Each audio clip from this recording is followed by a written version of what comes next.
Joshua Phillips is with us. Joshua does amazing work for the Epoch Times. Joshua, thank you for taking the time here. I know there's a lot you want to talk about, in particular about the Chinese Communist Party and officials and their relationship with Harvard and the infiltration of our country. Please explain to our audience some of the work that you're doing, and we'll go from there. Yeah, well, Charlie, awesome seeing you, and thanks for having me on. Absolutely. It's good seeing you again. Yes. So on the point, I think a lot of people saw this story that Trump was talking about, banning most of the student visas for Chinese students. And I mean, I know what a lot of people might be thinking. Isn't that a bit extreme? They're not all bad people and so on. I can tell you, I have a lot of Chinese colleagues and friends who came here as students, people very much against the CCP. But across the board, they'll tell you something. If you come here as a student, the Chinese Communist Party, they will send somebody to meet with you before you go, and they will tell you to remember the motherland. They all understand this takes place. The Chinese Communist Party regards students as spies. I did a recent big expose on one of the big networks as part of this. And I guess if there's anybody wondering, if you want to really root out the real heart of Chinese espionage at American universities, the real heart is an organization called the Chinese Student and Scholar Associations, the CSSAs. Right alongside the Confucius Institutes and the Little Red Schools, the CSSAs are openly funded by the Chinese Communist Party, openly operated by the Chinese Communist Party, and openly active at most American universities. Most of them. And I'm talking Harvard. I'm talking the majority of the top colleges in the United States. And these are effectively student unions or Chinese student groups that don't just include the students. It includes faculty. It includes even just people within the Chinese community who are part of what you call the Tong system, the Chinese Communist Party system to subvert the United States. And I'll lay out a couple of things they do. On one side of it, these are the eyes and ears of the Chinese Communist Party at American universities. And so if you're a normal Chinese student, this is the group that will harass you. This is the group that will monitor you. This is the group where if you are a normal Chinese student and you just happen to believe in democracy and you go to a, support democracy in Hong Kong event, this is the group that will provide your name and your identity to the Chinese agents, so you will be punished. If you join a human rights event, maybe against, slave labor in China or against organ harvesting of religious believers, this is the Chinese student group that will report you to the authorities. And I should note also, I know, Charlie, you do a lot of work going to American universities. You've probably dealt with some Chinese protester students. A lot of those protesters are from this group. And the big thing is they're organized by the Chinese consulates openly. In fact, if you saw my recent episode on Crossroads, I did a big expose. They even have on their own websites, they will state they're funded by them. They will state that they're operated by them. And they will state they're tied into the entire network of subversion. But I would add one more thing to this. For American national security, when we talk about Chinese researchers and stuff at our universities, oftentimes we think about brain drain. We think about, okay, taxpayer money is being used to finance weapons development or medical research at universities. That's one of the big arguments with Harvard right now, for example. What is not often talked about is, aside from them coming here, researching things, and then taking our state-funded research and bringing it back to China, the biggest threat that these things represent, these student organizations, is that if they are connected to the CCP, which they are, again, even openly on their own websites. In fact, the CSSAs are openly operated through the Chinese embassy, their educational programs of the Chinese embassy. It means that the CCP can grow them. So, for example, you have a Chinese student, maybe they're studying law. They might go in the future and work maybe in the Justice Department. If you have a Chinese student who's studying maybe national security and they're an American, maybe they become an American citizen or marry an American citizen, they can later on get a job in the FBI. They can get a job in the intelligence community. They can enroll in the U.S. military. And even if you're not an American citizen in the United States, there is a pathway to citizenship if you join the military. And I know from people who work in some of the organizations that review these individuals, they're having massive lines of Chinese nationals trying to enlist in the U.S. military. This means this is a way for them to implant spies within our system. It doesn't matter if it's government or top-level business or finance or anything else. This is a way for them to get into our institutions and then use our institutions against us and in their favor. So, I mean, let me just ask a question here. They're treating us as if we're an enemy. They're infiltrating, Yes. They're spying. Is that how the Chinese Communist Party would internally describe their relationship with America? Because externally, they're all like, oh, we're non-interventionist. I mean, they're pathological liars. How does China internally view their relationship with the United States of America? The exact slogan, word for word, from the Chinese Communist Party that has been in place from the very beginning up until now with Xi Jinping is, "We live, you die." We live, you die.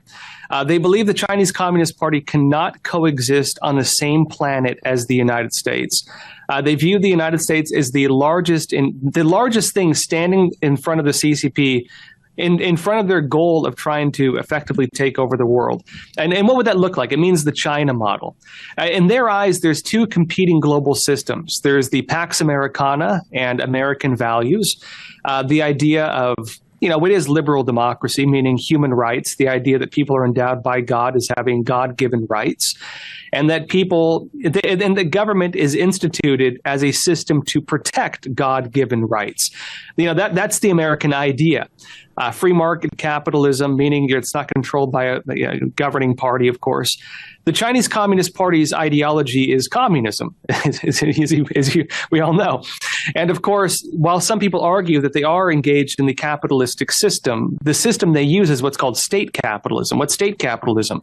It just means the state controls the system of capitalism. What is that? That's socialism. In fact, going back even to the Russian Bolshevik Revolution, one of the first articles written by Vladimir Lenin was called "How Can We Advance to Communism If We Fear the Stage of Socialism?"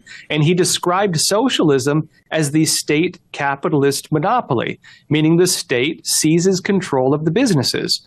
That's what the CCP practices. And unfortunately, a lot of people have come to believe that somehow they're a free market economy. They're not. Any medium to large size business in China is deeply controlled by the Chinese Communist Party. And if you refuse, you're going to get thrown in the gulag. And that's the way it works there. They regard America as an existential threat, the greatest enemy of the Chinese Communist Party. That has been in place going back to Mao Zedong. It did not change even under Deng Xiaoping when they did the reforms and opening up. When Deng Xiaoping was questioned on this by his advisors, his exact words were something along the lines of, orange cat, black cat, what does it matter as long as it can catch mice? Meaning, open market, closed market, what does it matter as long as the goal is to undermine and destroy the United States? And Xi Jinping has just revived all of this. In fact, even throwing off some of the facade that was maintained of the quote-unquote peaceful rise of China. They regard us as an enemy. And in their eyes, all of this is war by other means to undermine the United States. And so there's a lot to discuss here. How then should the United States retaliate? Because I don't think anyone wants a kinetic war with the Chinese Communist Party. But how, if we are on a war footing, how should the United States then respond? Well, I think we need to recognize that war is not always kinetic. In fact, in the eyes and the public statements of the Chinese Communist Party, they are at war with us. We are already at war with them. It's just a war we don't realize we're fighting. For them, of course, we can look at many things. We can look, one big example people use is what two Chinese colonels referred to as unrestricted warfare. That's business warfare, meaning you're fighting for the actual businesses. Economic theft, where the Chinese military is stealing intellectual property and then feeding it to Chinese businesses. Registering patents, even slightly altering things they steal from us, and then undercutting us on the global market. That's warfare for them. In case in point, the Chinese military is engaged in that. The hackers are Chinese military hackers. There's economic warfare, which is fighting over GDP.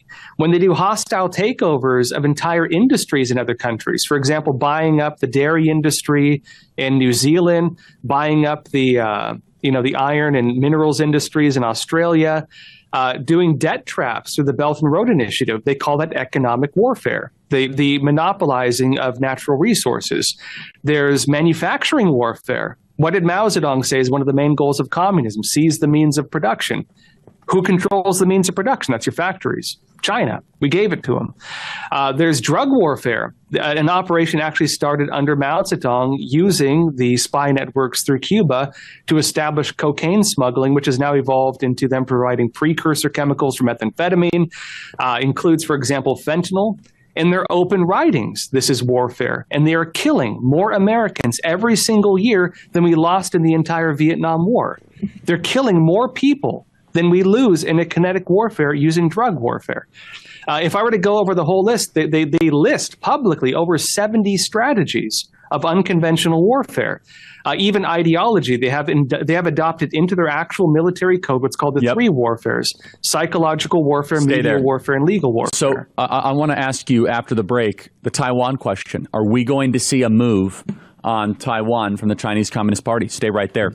So do you think that Xi Jinping and the Chinese Communist Party is going to make an imminent move on Taiwan? It's very possible. So there's a lot happening right now. Epoch Times, of course, we have a lot of contacts in China. We're able to make phone calls into China. We're blacklisted in China, but that also means that anytime somebody wants to defect or get information out, we tend to be the go-to place for it. I can tell you that our own sources in China say there's a power struggle taking place within the Chinese military. And it looks so far like Xi Jinping is losing the power struggle of the Chinese military. As of now, it does appear that Xi Jinping does not fully control the Chinese military. What does that mean for Taiwan? Well, it means one of two things. Either Xi Jinping does not have the control or power to launch a war right now, or it means he might do it drastically with the intent of maybe keeping his military busy as a way to consolidate power and try to win back control of the military. It is possible he might start a war to kill off the individuals he does not want in the military.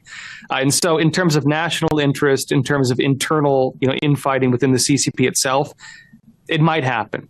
What would that mean for us as the United States? Well, Japan would very quickly move to defend Taiwan.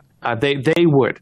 And because we have a defense agreement with Japan, and Japan has defense agreements with the Philippines and Australia and India, this would very quickly escalate into a much larger war. We would probably get pulled into it.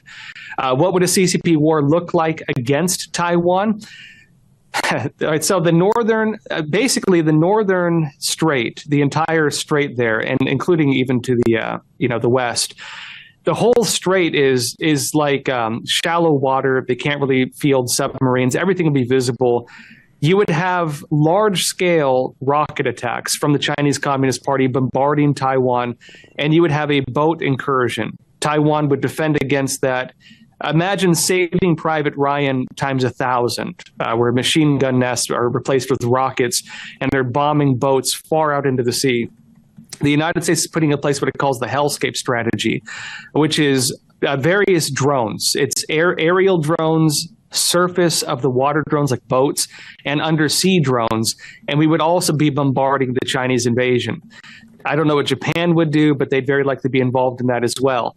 But what the CCP might try to do in the short term is effectively isolate Taiwan, surround it with their ships, launch kind of a castle siege, very likely try to sever their internet cables, cut them off, starve them out, and then from there slowly move to an actual invasion. Would the CCP do it? They might. They really might. But right now, I think that's what's most concerning about them is everything is up in the air. They're in a very delicate state, but they're also in a very dangerous state because of that. In closing here, Joshua, what do we need to do? Very quick, just rapid fire to continue to have supremacy over the Chinese Communist Party. 1, 2, 3, 4 things that you want to see President Trump do. Very quick, Joshua. The United States needs to recognize we are already at war with the Chinese Communist Party, but it's a war through other means. Number 2, we need to understand they've been subverting our government for decades. There's what's called transnational repression. They have placed agents within our government.